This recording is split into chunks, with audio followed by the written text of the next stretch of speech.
দেশটা চালায় মেধাবীরা, রাজা চড়ান মোষ। যাই না ঘটুক দেশে সবই নাকি স্বৈরাচারের দোষ। দেশে এখন সবই হারাম, মানুষ জবাই হালাল। আমি কিছু বললেই বলবে স্বৈরাচারের দালাল।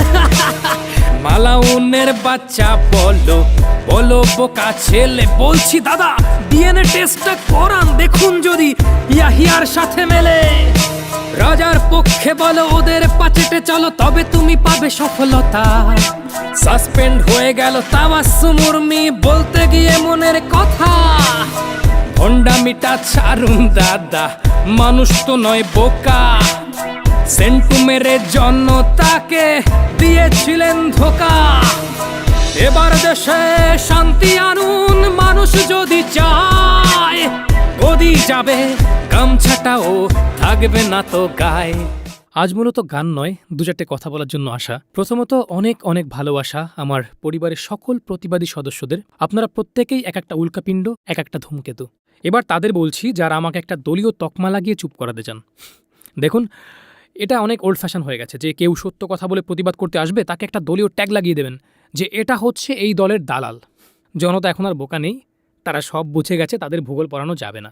আর যারা আমাকে হুমকি ধমকি দিচ্ছেন, এই হুমকিগুলো আপনাদের প্যান্টে গুজে রাখুন। সামনে শীত আসছে, আপনাদের পশ্চাৎদেশ গরম করতে কাজে লাগবে। এছাড়া আমার পরিবারের সদস্যদের অনেক কিছু বলার আছে যেটা 2-4 মিনিটের ভিডিও করে বলা সম্ভব নয়। তো আমি একটা লং ভিডিও নিয়ে আসবো, তবে সেটা 20 তারিখের আগে হবে না, কারণ 20 তারিখের মধ্যে একটা নতুন গান রিলিজ হতে যাচ্ছে। সেটার টাইটেল হচ্ছে মুক্তিবাহিনী। আশা করি সবার ভালো লাগবে। আর আপনারা যারা চাচ্ছেন দেশে কোনো প্রতিবাদ না হোক, তাহলে আপনারা যে অন্যায়গুলো হচ্ছে তার বিরুদ্ধে কোনো পদক্ষেপ নিন, তাহলে আর কোনো প্রতিবাদ করার কোনো অবকাশ থাকবে না। যদি সত্যিকারে দেশের জন্য কিছু করতে পারেন, তাহলে আর কোনো ওই চায়ের থেকে বসে লুঙ্গি পরে বিড়ি ফুঁকতে ফুঁকতেই জানিস তো আমি দেশ স্বাধীন করেছি, এরকম বলে নিজের খিল্লি ওড়াতে হবে না। আপনারা অনেকেই কমেন্ট করেছেন যে আমাকে কোনো সোশ্যাল মিডিয়ায় খুঁজে পাচ্ছেন না। তো আপনারা সোশ্যাল মিডিয়াতে আমার নাম সার্চ করতে পারেন, সরকার সঙ্গীত, SARKERSANGIT, ওখানে পেয়ে যাবেন আমাকে। তো আপনাদের আমাকে নিয়ে যে জিজ্ঞাসা আছে সেগুলো কমেন্টে গিয়ে লিখতে পারেন। আর আমার যা কিছু বলার আছে আপনাদের সেগুলো নিয়ে আসবো আমি একটা লং ভিডিওতে। তো আমাদের দেখা হচ্ছে পরবর্তী গান, যার টাইটেল হচ্ছে মুক্তিবাহিনী, সেই গানে। ততদিন সবাই ভালো থাকবেন, সুস্থ থাকবেন।